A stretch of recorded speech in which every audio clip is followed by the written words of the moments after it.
When she said those words, "Love can't pay bills, I have to be practical," something inside me broke.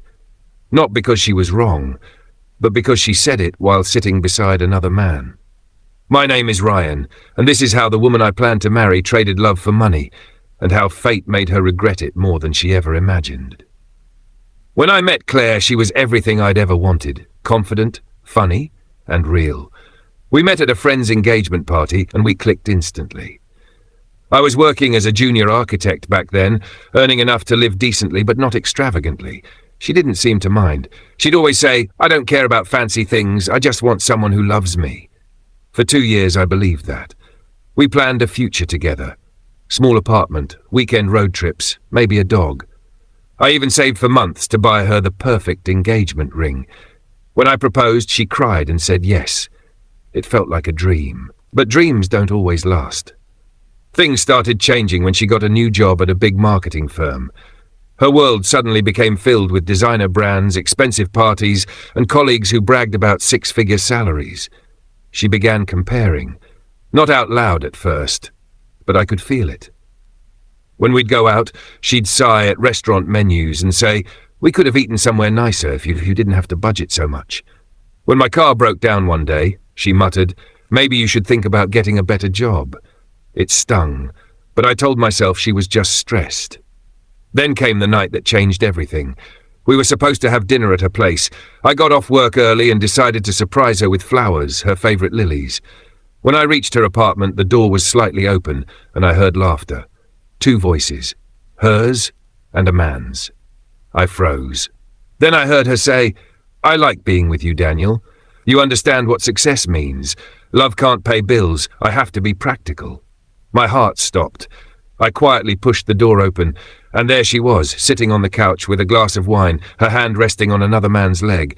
For a moment, she didn't even notice me. Then she turned her head and gasped, "Ryan, what are you doing here?" I just stood there, holding the flowers like an idiot. Daniel stood up, looking uncomfortable. "I think I should go." I looked at her and said, "No, stay. I'd love for him to hear how practical love works." She started crying, saying it wasn't what I thought, but I just placed the flowers on the table and said, "You're right, love doesn't pay bills, but at least it doesn't sell its soul for one." Then I walked out. The next few months were hard. I lost focus, barely slept, and buried myself in work. But pain has a strange way of pushing you to grow. I started taking bigger projects, networking with senior architects, and slowly my work began getting noticed. Within 2 years, I was offered a partnership in the firm. I moved into a modern apartment, not for luxury, but for peace. I didn't check on Claire, didn't follow her social media. I just focused on rebuilding my life. Until one day, fate brought her back. It was at a real estate event. I was there as one of the lead architects for a new corporate tower. She walked in with a small group, older, paler, and wearing a forced smile. Our eyes met. She froze. Then she walked over slowly and said, "Ryan, you look different."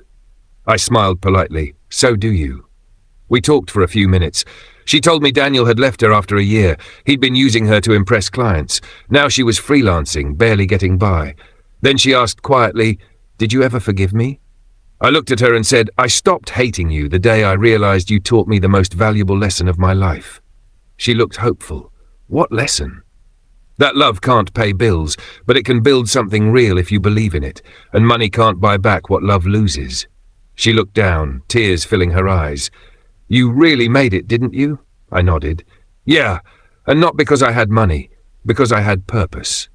As I turned to leave, she said softly, "Ryan, I wish I'd waited for you."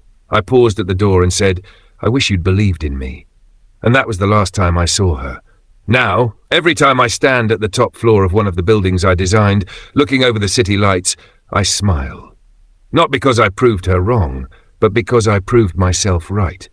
Love doesn't pay bills, but losing it taught me how to earn everything else that truly matters. If you liked the video, please subscribe and turn on notifications.